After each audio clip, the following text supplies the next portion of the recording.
Next जो topic है thermal expansion of material, class 11th physics. Thermal expansion में हम दो तरह के एक्सपेंशन को यहाँ लेते हैं।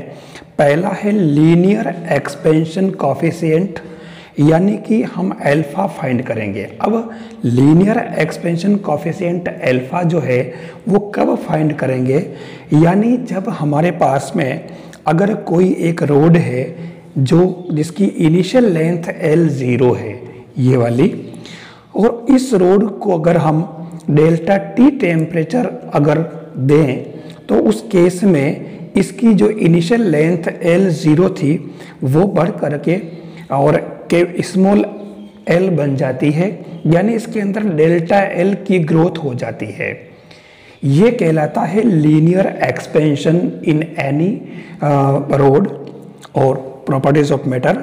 तो हमारे यहाँ आप देखें कि let a substance is in the form of a long rod, यानी वो अगर लॉन्ग रोड की फॉर्म में है, then for a small change of temperature delta T the fractional change in length, तो लेंथ के अंदर जो फ्रैक्शनल चेंज होगा वो डेल्टा L अपॉन L0 होगा।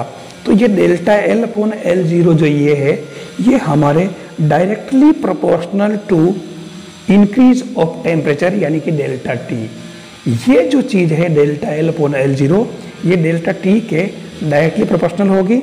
तो उस केस में delta L upon L0 proportional to delta T हम मैथमेटिकली इसको प्रेजेंट करेंगे, यानी delta L upon L0 equal to हमारे इसमें एक कांस्टेंट आ जाएगा प्रोपोर्शनल को हटाने पर अल्फा डेल्टा T। यहाँ ये प्रोपोर्शनल का साइन है और ये जो है अल्फा है, और यहाँ अल्फा जो है ये हमारे लीनियर एक्सपेंशन कॉफिशिएंट अल्फा है। तो हम अल्फा को delta L upon L0 upon delta T, यानी कि जो ग्रोथ है L के अंदर और डेल्टा T के रेशो के फॉर्म में हम इसको डिफाइन करते हैं। अब हम इसको आगे बढ़ाएं तो ये अल्फा इससे क्रॉस मल्टीप्लिकेशन हो जाएगा, तो alpha delta T equal to delta L upon L0, और इसको इधर क्रॉस में ले तो alpha L0 delta T equal to delta L, alpha delta L0 delta T equal to इस डेल्टा L को हमने जो लिखा था L माइनस L0, यानी final length minus initial length, तो ये L माइनस L0 हो जाएगा। और इस L0 को हम इधर शिफ्ट करें तो L0 plus alpha L0 delta T equal to L, हमारे L0 कॉमन आ जाएगा इसके अंदर ये, तो आप L0 और यहाँ 1 प्लस अल्फा डेल्टा T बचेगा L इक्वल टू, तो यानी कि फाइनल जो लेंथ है L वो हमारे L0 1 plus alpha delta T बनेगा। अब हमारे पास यहाँ दो इक्वेशन बने, एक तो इक्वेशन फर्स्ट और इक्वेशन सेकंड, हम इसको बाद में यूज़ करेंगे। नेक्स्ट जो आता है हमारे इसमें coefficient of volume expansion beta, यानी वॉल्यूम के अंदर अगर हम टेम्परेचर में अगर हम ग्रोथ करें तो उसके अंदर जो वॉल्यूम में कितना इंक्रीज होता है और वो किस तरीके से वेरीज करता है वो हम लेते हैं। Now considering the fractional change in volume delta V upon V, the coefficient of volume expansion beta is, तो इसको हम coefficient of volume expansion beta कहेंगे। और ये जो हमारे होगा ये beta equal to delta V upon V upon delta T बनेगा। तो beta equal to delta V upon V 1 upon delta T, ये हमारे बीटा की वैल्यू आ जाएगी। आप देखें ये हमारे पास अल्फा और बीटा हमने दोनों ही एक्सपेंशन निकाले। अब जो मेन इंपॉर्टेंट क्वेश्चन जो इसके अंदर बनता है वो ये बनता है कि relation between alpha and beta, alpha और बीटा रिलेशन किस तरीके से फाइंड करेंगे। Consider a cuboid of length L1, L2 and L3, यानी L1, L2 और L3 जो किसी क्यूबॉइड जो है रेक्टेंगुलर क्यूबॉइड उसकी इनिशियल लेंथ लेते हैं, यानी कि L, B एंड H कह सकते हैं इसको, and on increasing the temperature by delta T। अब हम इसमें डेल्टा T टेम्परेचर इंक्रीज करें, यानी तो उस केस में हमारे the length changes to L1 dash, L2 dash and L3 dash respectively. उस केस में इसकी लेंथ L1, L2, L3 से ग्रोथ करके बढ़ करके L1 dash, L2 days, L3 days हो जाएगी। तो उस केस में आपके L1 डेज क्या बन जाएगा, L1 into 1 plus alpha delta T, जो हमने इक्वेशन 2 के अंदर लिया था, ये L equal to L0 1 plus alpha delta T. इस इक्वेशन को हमने इसमें यूज किया है। आप देखें L1 dash equal to L1 1 plus alpha delta T, L2 dash equal to L2 1 plus alpha delta T and L3 dash equal to L3 into 1 plus alpha delta T. अब हम यहाँ क्या करें कि इसके अंदर जब हमने इसकी डेल्टा टी टेम्परेचर ग्रोथ करके ने इसकी जब लेंथ को बढ़ा दी, तो उस केस में इसके वॉल्यूम के अंदर कितना ग्रोथ होगा वो हो जाएगा डेल्टा वी।